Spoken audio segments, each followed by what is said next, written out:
المقابله كوتش؟ اولا بسم الله الرحمن الرحيم. قبل ما نبدا بغيت نهني اللاعبين ديالي بهذا المجهود اللي قاموا اليوم، لان مجريات المقابله كما شاهد الجميع كنظن بان حنا نقطه التحول اللي كانت عندنا هي الورقه الحمراء اللي جات في واحد الوقت اللي في الشوط الاول. كنظن بان الوليدات طبقوا التعليمات بواحد المستوى كبير. كنظن المقابله كانت متكافئه، رغم ان الخصم فهو واحد الخصم متمرس عنده لاعبين في المستوى الكبير اللي كانوا يقدروا يديروا لا ديفيرونس، ولكن الحمد لله الوليدات ديالنا قاموا بواحد المجهودات كبيره في الشوط الاول. حاولنا نحافظوا على النتيجه.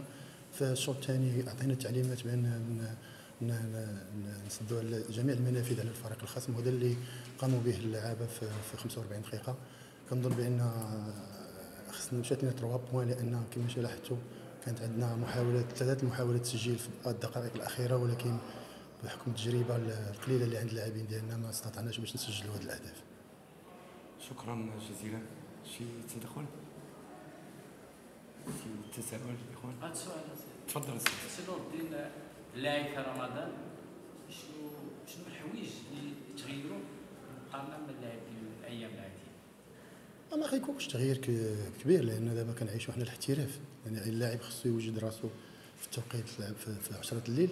كنظن بان الطريقه باش كنستعدوا لرمضان في رمضان ماشي الطريقه باش كنستعدوا بلا ايام رمضان. كنظن بان هذا اليوم السعيد ولا هذا الشهر السعيد فكتكون هي موتيفاسيون زايده، لان كيكون الخشوع ديال اللاعبين، كيكون واحد التركيز. كنظن بان هذه مسائل ما كنديروش عليها حنا كطاقم تقني كنخدموا لواحد الفريق اللي شاب، فريق ما عندوش تجربه، فريق اللي عاش واحد الظروف صعيبه، ولكن الحمد لله كانت الرياكسيون ديالو في جميع المقابلات.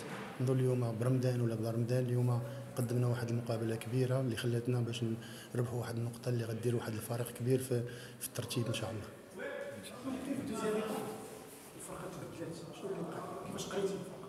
كنتو دوزيام ميطون ولات فرقه اخرى شنو؟ وهو الجانب الذهني هو اللي مهم في الميطون، لان باش تخرج بانك ناقص العدد ولاعب مع فريق متمرس في هذه الاجواء الجميله، في هذا الملعب الجميل، من لاعبين متمرسين، لان كما كنعرفوا بن حليب الحدراف كاين لاعبين اللي عندهم مستوى رحيم، لاعبين اللي في المستوى الكبير. كنظن بان الرياكسيون ديال الولاد كانوا بيعرفوا بانهم ظلموا في الشوط الاول، هذا اللي ما بغيتش نرجع عليه، ولكن الحمد لله كان الرياكسيون حاولنا باش نهدئوهم نرجعوهم ليطا نورمال ديالهم باش يدخلوا ل 45 دقيقه الثانيه بواحد الموتيفاسيون اللي عاليه، وهذا اللي تاتى لان كما كتشوفوا عندنا واحد الروح عاليه ديال المجموعه اللي انا كنفتخر بهاد الوليدات كمدرب، وجيت في واحد الوقت اللي صعيب، ولكن الحمد لله هاد الوليدات هادو عاونوني باش نتانتيغرا معاهم، عاونوني بزاف باش نعرف بزاف الحوايج. الحمد لله انا كنبغي نشكرهم بهذا المنبر لانهم وليدات عاشوا واحد الظروف صعيبه، ولكن الحمد لله الرياكسيون ديالهم كانت في ديال الرجال.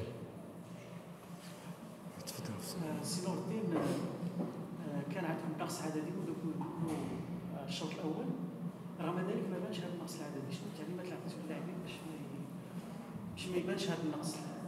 حنا كنلعبوا بالامكانيات ديالنا، ديما عندنا نرجع لان اللاعبين من الجانب البدني فكان عندنا واحد المشكل بعد التوقف ديال 52 يوم. حاولنا باش نرجعوا ديك التراول الجسمانيه ديال اللاعبين. كنظن بان حتى العامل البدني فهو لعب واحد الدور كبير لان اللاعبين طبقوا التعليمات. حاولنا باش نسيريو البلوك ديالنا، حاولنا باش نسدوا لي زانترفال، لان كنعرفوا بان لاعبين اللي اذكياء كبن حليب كحدراف اللي يقدر يعطيك واحد لاباس في اي وقت.